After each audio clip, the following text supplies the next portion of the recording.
सर्व कर्मचारी संघ हरियाणा जिला फतेहाबाद द्वारा आज उपायुक्त कार्यालय के सामने हरियाणा कर्मचारी असेंबली का आयोजन किया गया, जिसमें 4 मुद्दों पर चर्चा की गई। 4 प्रस्ताव आज कर्मचारी असेंबली में मुद्दों को तौर पर लिए गए। इसकी अध्यक्षता के लिए सर्व कर्मचारी संघ के राज्य के उप प्रधान श्री धर्मेंद्र ढांडा को सभापति के तौर पर नियुक्त किया गया और संचालन सचिव सुरदीश दुसाद ने किया। ये देखिए, धर्मेंद्र ढांडा सभापति के तौर पर नियुक्त किए गए और उसके बाद संचालन शुरू किया गया। विशेष रूप से बीजेपी सरकार जब से सत्ता में आई है तो इन्होंने कच्चे कर्मचारियों को एक बहुत बड़ी फौज खड़ी कर दी है। रेगुलर करना तो दूर की बात है, रेगुलर भर्ती भी छोड़ के ने कच्चे कर्मचारी भर्तियां शुरू कर दी है। पेंशन बहुत बड़ा मुद्दा है, लेकिन हरियाणा सरकार और केंद्र सरकार जहां डबल इंजन की बात करते हैं, ये इसके ऊपर कोई संज्ञान नहीं ले रहे। इसलिए जो 4 प्रस्ताव है वो प्रस्ताव आप लोगों के बीच में आएंगे और आप सभी एमएलए की भूमिका निभाते हुए उस पर चर्चा करेंगे, अपने अपने विचार रखेंगे कि इसमें क्या हो सकता है, इस लड़ाई को कैसे लड़ा जा सकता है। पूर्ण रूप से इस पर आपके अधिकार है कि चर्चा करने की, अपने अपने हिसाब से सभी साथी बातचीत इस पर रखेंगे। जो की मांग है उसको उठाया जाए, उसको लागू किया जाए। मेरे पास एक प्रस्ताव है, हरियाणा कर्मचारी असेंबली द्वारा कच्चे कर्मचारियों से संबंधित प्रस्ताव आपके बीच में है। मुख्यमंत्री हरियाणा सरकार के नाम आज दिनांक 15/12/2023 को जिला मुख्यालय फतेहाबाद पर हरियाणा कर्मचारी असेंबली सत्र आयोजित किया है, जिसमें राज्य के 2.25 लाख कच्चे कर्मचारियों की समस्याओं पर व्यापक चर्चा के बाद सर्व समिति से यह प्रस्ताव पारित किया जाए। तो सभी साथियों से अनुरोध है कि इसको हाथ उठाकर इस प्रस्ताव को पास करें। और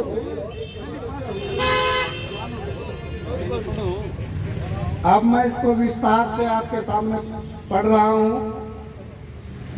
लगभग 2 वर्ष पहले सरकार की ओर से आधिकारिक बयान में बताया गया था कि राज्य में कच्चे कर्मचारियों की संख्या 2,85,000 और कच्चे कर्मचारियों की संख्या 1,62,000 से अधिक है। इन 2 वर्षों में सेवानिवृत्ति के चलते पक्के कर्मचारियों की संख्या घटी है तथा कौशल रोजगार निगम अन्य तरीकों से कच्चे कर्मचारी लगाए गए हैं। अब कच्चे कर्मचारियों की यह संख्या 2 लाख तक पहुंच जाने का अनुमान है। नव उदारवादी नीतियों के प्रभाव में के चलते बड़े पूंजीपतियों को छूट देने तथा उनकी पूर्ति के लिए सरकारी खर्च घटाने उद्देश्य से सरकारी, अर्ध सरकारी, स्वायत्तशासी, सहकारी और सार्वजनिक संस्थाओं में नियमित और पूरा वेतन पाने वाले कर्मचारियों की जगह अलग अलग पदमान से कच्चे कर्मचारी लगाए जा रहे हैं, जिन्हें कम वेतन दिया जाता है और कभी भी नौकरी से निकाला जाता है। अनुबंध, outsourcing, job contract, casual labour, apprentice training, invest, काम, अतिथि, शिक्षा मित्र, रूबे ताबिल, multi testing, extension, lecturer, retire की एम्प्लॉयमेंट स्कीम, प्रोजेक्ट, कौशल रोजगार आदि में कार्यरत कर्मचारियों की संख्या नियमित कर्मचारियों के बराबर ही पहुंचने की ओर अग्रसर है। पिछले काफी अरसे से सफाई कर्मचारी सीवरमैन के पदों पर नियमित भर्ती नहीं की जा रही। ऐसा लगता है कि इससे एक समुदाय विशेष के लोगों को विकास प्रक्रिया से अलग रखा जा रहा है, क्योंकि सफाई के कार्य से जुड़े हुए अधिकतर लोग एक ही वंचित तबके से संबंधित हैं। आईटी और कंप्यूटर का काम भी लगभग आउटसोर्स पर किया जा रहा है। इनका भुगतान यूजर चार्जेस द्वारा जनता से प्राप्त धनराशि से किया जाता है। शिक्षा विभाग में ऐसे कर्मचारियों की संख्या बढ़ती जा रही है। लगभग 4-5 एजेंसियों के लोग स्कूलों में कार्यरत हैं। स्वास्थ्य विभाग में एनएचएम, आशा और ठेके के कर्मचारियों की संख्या अच्छी बढ़ी है। बिजली, जन स्वास्थ्य, रोडवेज, कार्यालय स्टाफ, विश्वविद्यालय, पालिका आदि सभी क्षेत्रों में कच्चे कर्मचारियों की संख्या बढ़ती जा रही है। कच्चे कर्मचारियों को रखने के पीछे पूरा वेतन, वार्षिक वेतन वृद्धि, भत्ते, पदोन्नति, एसीपी, चिकित्सा सुविधा, मकान किराया, एलटीसी, शिशु भत्ता, मृत्यु होने पर अनुग्रह पूर्वक नौकरी आदि कोई लाभ नहीं दिए जाने की मंशा काम करती है, क्योंकि कच्चे कर्मचारियों को आंदोलन में भाग लेने पर काम से हटा दिए जाने का भय रहता है। इसलिए शोषण के साथ साथ पक्के कर्मचारियों को संगठित होकर मांगे मनवाने से रोकने के लिए भी सरकार इनका इस्तेमाल करती है। आज तक समय समय पर कच्चे कर्मचारी अनुभव के आधार पर नियमित होते रहे हैं, लेकिन कौशल रोजगार निगम, आउटसोर्सिंग, अतिथि शिक्षक, सर्व शिक्षा अभियान, एनएचएम स्कीम प्रोजेक्ट में ऐसे नियम बना दिए गए हैं कि कोई सेवाएं नियमित किए जाने की मांग ही न कर सके। समान काम समान वेतन के नाम पर भी मजाक बनाया जा रहा है। नियमित पद प्रारंभिक मूल वेतन को समान वेतनमान दिया जा रहा, जबकि पहले कच्चे कर्मचारियों को नियमित कर्मचारी के समान मूल वेतन, डीए, वार्षिक वेतन वृद्धि मिलती रही है। महोदय, केंद्र सरकार के department of personnel and training पत्र क्रमांक 49/14/2/86 की डेटेड 7/6/1988 के अनुसार casual labour on daily wage should not be required for work of regular nature. इसके अलावा टैग लेटर नंबर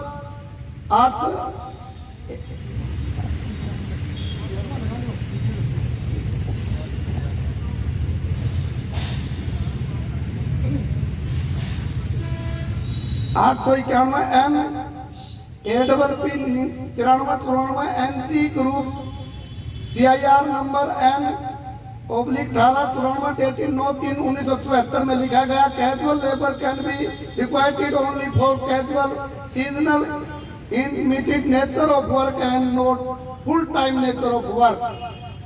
इस संबंध में अनेक बार न्यायालय द्वारा भी हस्तक्षेप किया गया। नियमित प्रकृति के कार्यों के लिए और स्वीकृत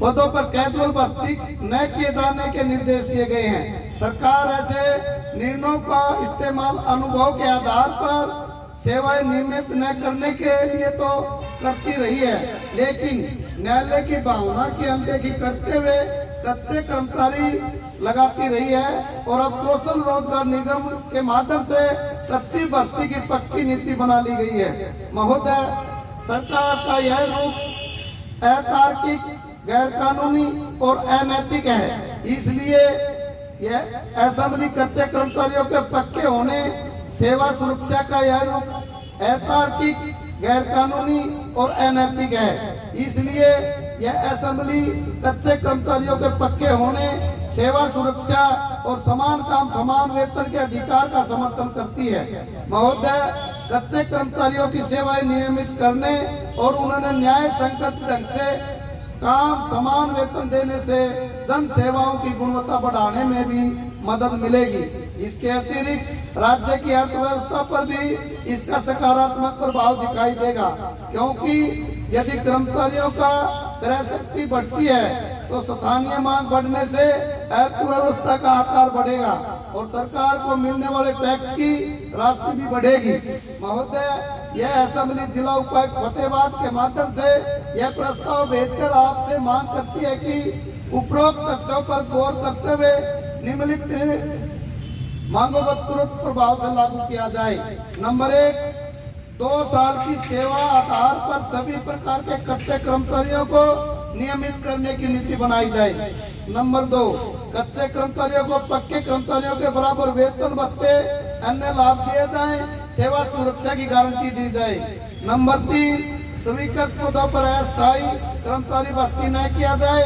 अपरिहार्य स्थिति में वर्कलोड के आधार पर भर्ती नियमों के अनुसार सीधे विभागों द्वारा अस्थायी कर्मचारी लगाए जाएं, जिन्हें बाद में नए पद स्वीकृत करते हुए 2 वर्ष की सेवा के आधार पर नियमित कर दिया जाए। ऐसी स्थिति में कौशल रोजगार निगम की जरूरत नहीं रहेगी, इसलिए इसे भंग किया जाए। नंबर 4, किसी प्रकार के काम के लिए वर्क कॉन्ट्रैक्ट न दिया जाए। छटनी किए गए सभी कर्मचारी तत्काल सेवा में लिए जाएं तथा उन्हें छटनी अवधि का वेतन दिया जाए। धन्यवाद। श्री हरियाणा कर्मचारी असेंबली की ओर से आप सभी से आप इस पर चर्चा करते हुए अध्यक्ष इस पर चर्चा करवाएंगे। साथी धर्मेंद्र।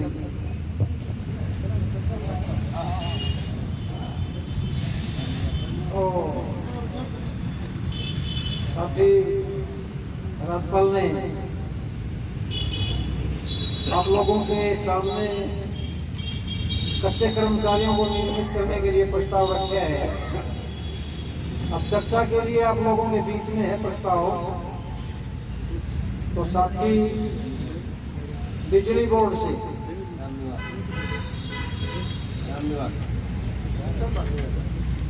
आ जाएगी उसकी।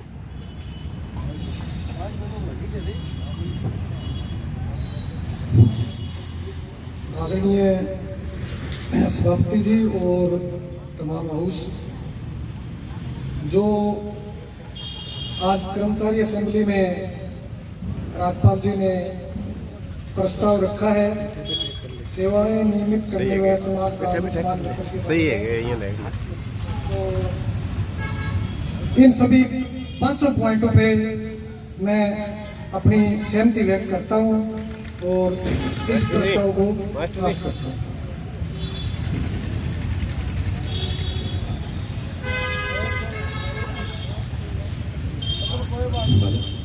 मैं अध्यक्ष महोदय, असेंबली के अध्यक्ष महोदय से मैं रिक्वेस्ट करता हूँ कि पिछले काफी सालों से हरियाणा में जो कच्चों की फौज खड़ी कर रखी उनको पक्का करने में क्या दिक्कत आ रही है सरकार को। अगर कर्मचारी पक्का हो जाए तो सरकार को टैक्स, अब आम कर्मचारी जो 50,000 60,000 तनख्वाह ले रहे हैं वो 1 साल के बाद में एक तनख्वाह अपनी गवर्नमेंट को टैक्स में कटवा रहे हैं। तो मैं अध्यक्ष महोदय से पूछना चाहता हूं कि आप इन कर्मचारियों को पक्की नीति बनाकर पक्के क्यों नहीं किए जाते। हरियाणा में कितने स्थायी पद हैं या स्वीकृत पद हैं जो कि बहुत समय से खाली पड़े हैं। सरकार उनको वर्ग के अनुसार ठेके पे भर्ती कर रही है। उसके बाद कौशल रोजगार निगम खोल दिया। उससे पहले अलग अलग शहर के अलग अलग डिपार्टमेंट ठेकेदार होते थे, वो 5% उनकी सेवा टैक्स होता था, मतलब तनख्वाह उसके खाते में डाल देते, 5% काट के कर्मचारियों को दे दिया करते थे। अब एक हरियाणा का पूरा बड़ा ठेकेदार बना दिया जिसमें सभी महकमे शामिल है। कौशल रोजगार के दिन बिजली बोर्ड से लेकर स्वास्थ्य, roadways, public health, market committee, irrigation. उस ठेकेदार को एक कर्मचारी के लगभग 5,000 रुपये जा रहे हैं, एक महीने के 5,000 से कम। तो मैं अध्यक्ष महोदय से गुजारिश करना चाहता हूं कि रोजगार कौशल बंद करके इनको महकमे के पेरोल पे क्यों नहीं रखना चाहती सरकार। अगर महकमे के पेरोल पे रखें, उनकी सर्विस दे के अच्छा चार चरण दे के उसको 2 साल या 3 साल एक्सपीरियंस के आधार पर पक्का क्यों नहीं करना चाहती। मैं अध्यक्ष महोदय से पूछना चाहता हूँ। और जो नए काम होते हैं पीछे रोहतक डिवीजन और बिजली बोर्ड में वर्क के अनुसार कॉन्ट्रैक्ट दे दिया ठेकेदार को और महकमे ने कम से कम 100-150 कर्मचारियों को निकाल दिया, फिर उसी ठेकेदार के हवाले कर दिया। क्या वो काम बिजली महकमे के कर्मचारी महकमे के रह के नहीं कर सकते काम वो, या ठेकेदार उनको अलग से सिक्योरिटी दे गए? और अगर कर्मचारी विभाग के रोल पे काम करते हैं तो विभाग उनको सुरक्षा भी देता है। ठेकेदार की इस वास्ते कोई गारंटी नहीं है, कोई बिजली से तार से जो चिपके मरो या करंट लग के मरो, खड्डे में गिर के मरो, ठेकेदार की कोई जिम्मेवारी नहीं बनती। तो मैं अध्यक्ष महोदय से ये पूछना चाहता हूँ कि वर्क कॉन्ट्रैक्ट क्यों दिया जाता है, जबकि हमारे कच्चे कर्मचारी उसी काम को बहुत बढ़िया ढंग से किए जा रहे हैं। और कई बार महकमे ऐसे करते हैं कि आप काम कम रह गया, कर्मचारी ज़्यादा हो गए, इनको हटा दिया जाए। हटाते कौन है? जिसकी सिफारिश है वो रह जाते हैं, जिसकी सिफारिश नहीं उनको हटा दिया जाता है।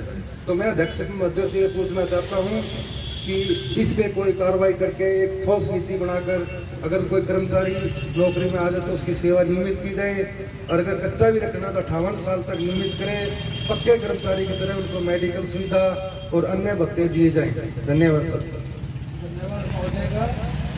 मैं सभी साथियों, मेरे से पूर्व साथियों ने जो कच्चे कर्मचारियों के बारे में आपके बीच में बातचीत रखी है, मैं उसका समर्थन करता हूँ। और साथ में सरकार की जो नीति, एक तरफ तो सरकार कह रही है कि समान काम समान वेतन की नीति है हम लागू कर रहे हैं, दूसरी तरफ जो HKRN के अंदर हरियाणा कौशल रोजगार निगम के अंदर जो कर्मचारी भर्ती किए गए हैं उनका जो वेतनमान है वो उनसे तकरीबन 10वें हिस्से के बराबर है। तो उनका जीवन यापन करना बहुत मुश्किल है, और उसके साथ उनको किसी किस्म का कोई भत्ता, किराया भत्ता या रिहाइश का या कोई भी इस तरह का कोई भत्ता भी नहीं दिया जाता। तो कुल मिला करके उनकी जो जिंदगी है वो एक गरीब से गरीब मजदूर की तरह आज है। तो सरकार का कहनी और कथनी में कितना अंतर है आप इस बात को देख सकते हैं। तो मैं ज्यादा ना कहता हुआ इसके ऊपर के एक जो सरकार ने ये ठेका पर था सभी महकमों के अंदर जारी कर रखी है, और खास करके बिजली विभाग के अंदर उसके अंदर जो ठेके के थ्रू जो काम होता है सरकार का, खास से कम नहीं होता। अगर इसी काम को सरकार नियमित भर्ती करके कर्मचारियों से करवाए, वही कार्य 1 लाख रुपए में हो सकता है। तो मैं कच्चे कर्मचारियों का पक्ष रखते हुए सभापति महोदय से निवेदन करता हूं कि कच्चे कर्मचारियों का कम से कम वेतनमान पक्के कर्मचारियों के बराबर हो, और 2 साल के बाद उनको नियमित किया जाए, और उसके बाद जो पेंशन सुविधा है, जैसे पक्के कर्मचारियों को पेंशन मिलती है उनको भी पेंशन अदा की जाए। धन्यवाद। धन्यवाद महोदय। अब मैं अनुरोध करूँगा रमेश कुशामर जी से कि वो भी अपने बहस में हिस्सा लेते हुए अपना वक्तव्य दें। महोदय जी, ये जो प्रस्ताव है कच्चे कर्मचारियों का, और सरकार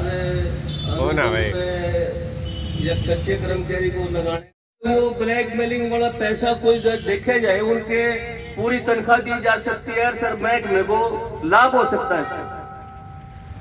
तो ये क्यों नहीं हो रहा, ये हम महोदय जी से पूछना चाहते हैं। फिर महोदय जी से एक और बात पूछना चाहते हैं कि जैसे नगर निगम गुड़गांव के अंदर 3480 कर्मचारियों को, जो कच्चे कर्मचारी हैं उनको हटाया जाता है। वे रोल वाले कर्मचारी, रोल पे आने वाले कर्मचारी, और उनको घर का रास्ता दिखा दिया जाता है। नगर निगम नगर पालिका में पूरे प्रदेश में मोदी जी 5000 के तकरीबन कर्मचारी को हटाया गया। हालांकि यहां तक हुआ मैम के अंदर तो हमने पता वो 15,000 रुपए तनख्वाह वो वेतन कच्चा कर्मचारी पाता था, उसको वर्कआउट सोर्स करके 9600 रुपए आज वो ले रहे हैं। अभी ये मोदी जी से ये पूछना चाहते हैं कि कर्मचारी की तनख्वाह बढ़ाई जाती है कि घटाई जाती है, ये कहाँ का कोई कौन सा कानून आ गया ऐसा? क्या ये हमारे प्रदेश के नागरिक नहीं है या ये हमारे बॉर्डर नहीं है, ये समाज का हिस्सा नहीं है? तो ये मोदी जी से पूछना चाहता हूँ और उम्मीद करता हूँ कि मैं जो ना सहमति जताता हूँ इस पे कि ये जो ना जो मुद्दे मैंने बोले हैं, जो प्रस्ताव है ये, और मैंने मेरी बात रखी है जी। जो प्रस्ताव आया है कच्चे कर्मचारियों को लेकर सेवाएं नियमित करने व समान काम समान वेतन को लेकर, तो मैं बात करूंगा कि अपने एजुकेशन विभाग के अंदर समय समय पर कच्चे कर्मचारी जो पार्ट टाइम पे काम किया करते थे वो 96 में, वर्ष 2003 में, वर्ष 2006 में और वर्ष 2011 में और वर्ष 2014 के अंदर नियमित हुए हैं। और जब से ये 2014 से बीजेपी सरकार आई है तो इन कर्मचारियों के बारे में कोई बातचीत ही नहीं उठती। तो अपने फतेहाबाद जिले के अंदर लगभग 218 ये पार्ट टाइम के कर्मचारी हैं। कच्चे कर्मचारी तो और सारे विभागों में भी हैं, पर ये कर्मचारी है तो इनकी एक रेगुलाइजेशन की विभागीय पॉलिसी है, तो इसके तहत इनको रेगुलर किया जाए। और जब तक ये रेगुलर नहीं होते इनको पक्के कर्मचारी के समान वेतन दिया जाए। और जो वेतन इनका निर्धारित हुआ है सभापति महोदय, जो इनका वेतन निर्धारित किया हुआ है डीसी रेट के हिसाब से, तो स्कूलों के अंदर आज वो वेतन भी नहीं मिल रहा। और 1 से 5 के स्कूलों में लगभग सफाई कर्मचारी के पद खाली हैं और वहाँ पे जो पार्ट टाइम के पद सर्जित किए हुए हैं उन पदों पे कर्मचारी है नहीं 1 से 5 में जिला फतेहाबाद के अंदर। तो ये बहुत अच्छी बात है कि एक कच्चे कर्मचारी के बारे में पहला ही अपनी आज की इस असेंबली के अंदर जो प्रस्ताव आया है उसका मैं स्वागत करता हूं। और मैं उम्मीद करता हूं कि कच्चे कर्मचारियों को लेकर समय समय पर पॉलिसी बनाकर इनको रेगुलर किया जाए। धन्यवाद। ये जो प्रस्ताव है कच्चे कर्मचारियों का, इसके ऊपर मैं पूरे हाउस में एक चर्चा रखना चाहता हूँ कि ये जो प्रस्ताव है कच्चे कर्मचारियों का, इसके ऊपर सुप्रीम कोर्ट की भी गाइडलाइन है कि स्थायी काम की जगह अस्थायी नियुक्ति की नहीं जा सकती। कर्नाटका वर्सेस उमा देवी का एक फैसला है। और सुप्रीम कोर्ट भी जो देश की सर्वोच्च न्यायालय है वो ये कहती है कि स्थायी काम के लिए अस्थायी कर्मचारी नहीं रखना चाहिए, स्थायी कर्मचारी रखना चाहिए। और चलो एक बार रखना भी पड़ जाए तो उसको समान काम समान वेतन देना चाहिए, ये देश का सुप्रीम कोर्ट कहता है। लेकिन हमारी जो राज्य की सरकार है वो ना सुप्रीम कोर्ट की परवाह करती है, ना मानवता के कोई मूल्य है उनकी परवाह करती है। वो परवाह करती है तो केवल मात्र पूंजीपति की परवाह करती है कि उसको मुनाफा कैसा पहुंचाया जाए।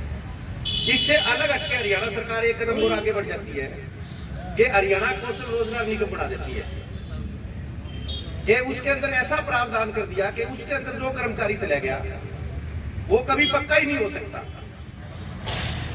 और ना उसके मतलब वेतन में कोई बढ़ोतरी हो सकती है। इससे तो हम ये कह सकते हैं कि डीसी रेट था वो अच्छा था। हर साल हम यहाँ डीसी के आगे दरवाजे के आगे आके तमाम कर्मचारियों का डीसी रेट बढ़वा लेते थे। और फतेहाबाद जिला जिसमें हम ये कर्मचारियों की असेंबली कर रहे हैं, मैं ये दावे के साथ कह सकता हूँ कि पूरे दक्षिण हरियाणा के अंदर हमने इसके अंदर संघर्ष करके स्लैब बढ़वा के और सबसे ज्यादा हरियाणा में बिजली कर्मचारियों को, कच्चे कर्मचारियों को वेतनमान दिलवाया था। तो और कौशल रोजगार निगम में जाने से ना तो उनकी कोई जॉब सिक्योरिटी हो पाई है, हालांकि 11 महीने के लिए आप उस काम को करते हो। और बहुत सी जगह कौशल रोजगार निगम के अंदर ऐसे हैं कि जहां वेतन अपने बजट के नाम पे कर्मचारियों को घर का रास्ता दिखा दिया गया है, उनको दोबारा नौकरी में नहीं लिया है। तो हमारी मांग है हरियाणा सरकार से कि कौशल रोजगार निगम को भंग किया जाए फौरी तौर पे, और आउटसोर्सिंग पे जितने भी कर्मचारी हैं उनके लिए, जैसे पीछे की गवर्नमेंट में अभी साथी विनोद चर्चा करते कह रहे थे कि 2014 में एक पॉलिसी बनी वो सर्व कर्मचारी संघ के आंदोलनों से पॉलिसी बनी और आज वही असेंबली हम कर रहे हैं कि या तो सरकार पॉलिसी बना के इनको रेगुलराइज करे, नहीं तो सर्व कर्मचारी संघ इस असेंबली के द्वारा ये कह रहे हैं कि हम 4 फरवरी की रोहतक में बड़ी रैली करके और सरकार के खिलाफ आर पार का संघर्ष करेंगे। और मैं इस प्रस्ताव का समर्थन करता हूं कि इसकी बहुत जल्दी रेगुलाइजेशन की पॉलिसी बना के इन कर्मचारियों को रेगुलेट किया जाए। धन्यवाद। रेगुलर करने के प्रस्ताव पर चर्चा में भाग लेना चाहता है। ਰਾਜਨੀਤੀ ਹੈ ਜਿਹੜੀ ਅੱਜਕੱਲ ਚੱਲ ਰਹੀ ਹੈ, ਇਹਦੇ ਵਿੱਚ ਨਵੇਂ-ਨਵੇਂ ਤਰੀਕੇ ਲੱਭਦੇ ਨੇ ਵੀ ਇਹਨਾਂ ਨੂੰ ਕਿਸ ਤਰ੍ਹਾਂ ਆਪਾਂ ਕੱਚਿਆ ਰੱਖ ਸਕੀਏ। ਇਹ ਨਵੇਂ-ਨਵੇਂ ਤਰੀਕੇ ਲੱਭਦੇ ਨੇ, ਕੋਈ ਮੰਨੇ ਜਾਂ ਨਾ ਮੰਨੇ, ਮੈਨੂੰ ਇਸ ਗੱਲ ਦਾ ਕੋਈ ਤਰੀਕਾ ਮਤਲਬ ਉਹ ਨਹੀਂ ਹੈਗਾ। ਇਹ ਲੱਭਦੇ ਨੇ ਵੀ ਇਹਨਾਂ ਬੰਦਿਆਂ ਨੂੰ ਕਿਸ ਤਰ੍ਹਾਂ ਕੱਚਿਆ ਰੱਖ ਸਕਦੇ। ਉਹਦੀ ਇੱਕ ਉਦਾਹਰਨ ਮੈਂ ਦੇਣਾ ਤੁਹਾਨੂੰ। ਅਕਾਲੀ ਸਰਕਾਰ ਨੇ ਤੇ ਬੀਜੇਪੀ ਸਰਕਾਰ ਨੇ, ਕਾਂਗਰਸ ਨੇ ਇਹਨਾਂ ਨੇ ਪੰਜਾਬ ਦੇ ਵਿੱਚ ਇੱਕ ਡੀ ਫਾਰਮੇਸੀ ਤੇ ਨਾ ਜ਼ਿਲ੍ਹਾ ਪ੍ਰੀਸ਼ਦ ਦੇ ਤੌਰ ਤੇ ਨੌਕਰੀ ਰੱਖੇ ਸਨ ਬੰਦੇ, ਜਿਹੜੇ ਅੱਜ ਕੱਲ ਲਾਉਂਦੇ ਨੇ ਵੀ ਇਹਨਾਂ ਨੂੰ ਪੱਕੇ ਕਰਨਾ ਹੀ ਨਹੀਂ। ਉਹਦੇ ਇੱਕ ਡਿੱਕਾ ਪੰਜਾਬ ਸਰਕਾਰ ਨੂੰ, ਜਿਹੜੀ ਅੱਜ ਕੱਲ ਆਮ ਆਦਮੀ ਪਾਰਟੀ ਦੀ ਸਰਕਾਰ ਹੈ, ਉਹਨੂੰ ਵੀ ਲੱਗਾ ਰਿਹਾ ਵੀ ਉਹਨਾਂ ਨੇ ਇੱਕ ਪ੍ਰਸਤਾਵ ਘੱਲਿਆ ਸੀ ਰਾਜਪਾਲ ਦੇ ਕੋਲ ਵੀ ਜਿਹੜੇ ਡੀ ਫਾਰਮੇਸੀ 'ਚ ਲੱਗੇ ਨੇ ਬੰਦੇ ਉਹਨਾਂ ਨੂੰ ਰੈਗੂਲਰ ਕੀਤਾ ਜਾਵੇ। तो पहला राजपाल ने उन्हें वापस करता भी ये जरा नहीं लग पक्के नहीं कर सकते, फिर दोबारा फैल गई, फिर तीजी बारी भी गई। लेकिन 2 साल हो चले ने अजे तक उन्होंने यह सिद्धांत नहीं सिद्ध होया भी इन्हों रेगुलर किवें कीता जावे, जां तां फिर वो सरकारां ये करन भी इहनूं बिल्कुल कंडम करके ते नवें सिरे असीं पक्के करदे हां, तां हो सकदा है। ते जे बाकी सरकार की हो नहीं सकती, क्योंकि ये सरमाएदारां दी सरकार है। इस करके मैं ਜਿਹੜੇ ਕੱਚਿਆਂ ਨੂੰ ਪੱਕੇ ਕਰਨ ਦੇ ਪ੍ਰਸਤਾਵ ਹੈ ਉਹਦਾ ਸਮਰਥਨ ਕਰਦਾ ਤੇ ਮੈਂ ਇਹ ਵੀ ਕਹਿੰਦਾ ਵੀ ਸਰਕਾਰ ਇਹਨਾਂ ਨੀਤੀਆਂ ਤੋਂ ਬਾਅਦ ਆ ਜਾਵੇ, ਚੰਗਾ ਨਹੀਂ ਤਾਂ ਕਿਸੇ ਦਿਨ ਜਨਤਾ ਉੱਠ ਖੜੀ ਤੇ ਇਹਦਾ ਜਿਹੜਾ ਭੁਗਤਾਨ ਜਿਹੜਾ ਗਲਤ ਬਹੁਤ ਨਿਕਲੇਗਾ। ਜਿਹੜੇ ਸਰਮਾਏਦਾਰਾਂ ਨੂੰ ਖੱਡਾ ਵੀ ਨਹੀਂ ਲੱਭਣੀਆਂ ਅਸੀਂ ਕਿੱਥੇ ਵੜ ਜਾਈਏ, ਜੈ ਜਨਤਾ ਜੈ ਸੰਘਰਸ਼ ਜਿੱਤ ਲੜਨ ਲੋਕਾਂ ਦੀ। ये कच्चे कर्मचारियों को पक्का करवाने का प्रस्ताव आप लोगों के बीच में आया है। जो साथी इसके पक्ष में हैं कि कच्चे कर्मचारी पक्के होने चाहिए, वो हाथ खड़े करके इसका समर्थन करें। धन्यवाद साथियों। कोई साथी अगर विरोध में है तो वो भी हाथ खड़े करें। तो साथियों, सभी साथियों ने सर्वसम्मति से ये प्रस्ताव पास किया कि सभी कच्चे कर्मचारी पक्के होने चाहिए। इसके लिए पूरे सदन का बहुत बहुत धन्यवाद। और अब दूसरा प्रस्ताव है सर्व कर्मचारी संघ हरियाणा जिंदाबाद, सरकार मुर्दाबाद, कच्चे कर्मचारियों को पक्का न करने वाली सरकार मुर्दाबाद, HRN रद्द करो, सरकार मुर्दाबाद, सर्व कर्मचारी संघ हरियाणा जिंदाबाद। धन्यवाद।